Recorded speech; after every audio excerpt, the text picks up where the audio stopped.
In the early hours of April 26, 1986, the world changed. Quietly. No alarms echoed across Europe.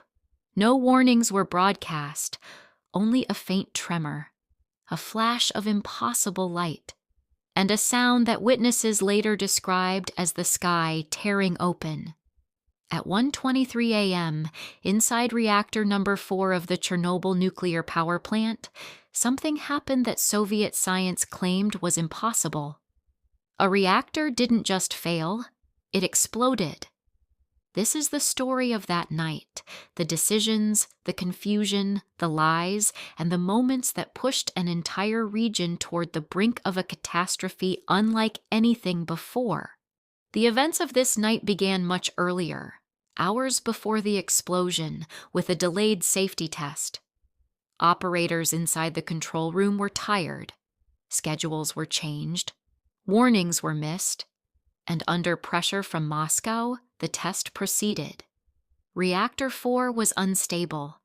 Steam pressure fluctuated. Critical safety systems were turned off one by one.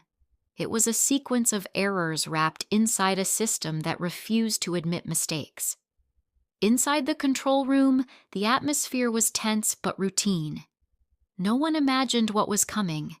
No one could, because they believed the RBMK reactor could not explode.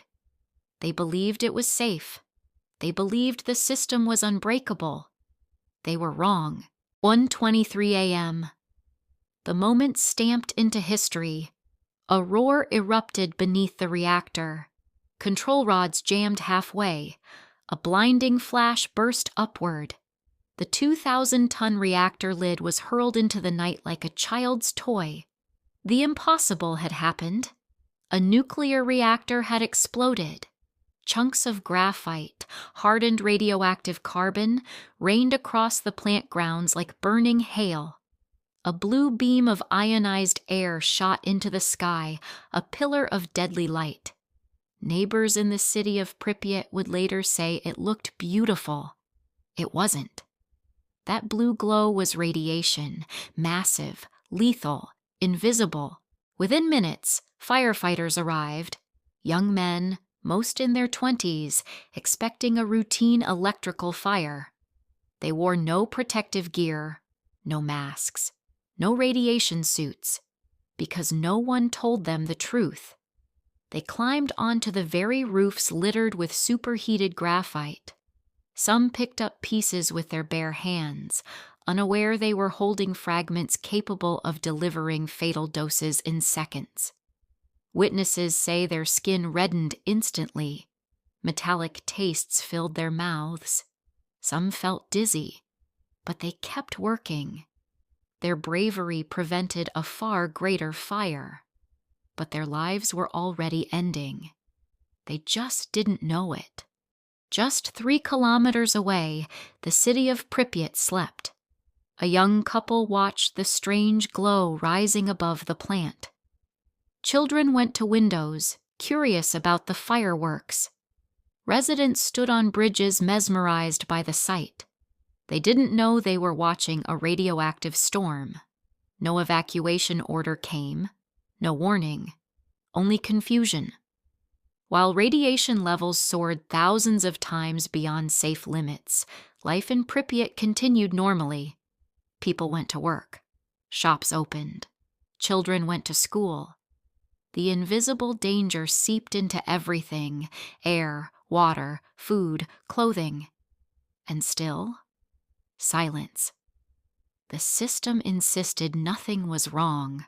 Inside government offices, within minutes of the explosion, a second crisis began. Not a nuclear one, a political one. Officials argued. Reports were altered. Phones rang through the night.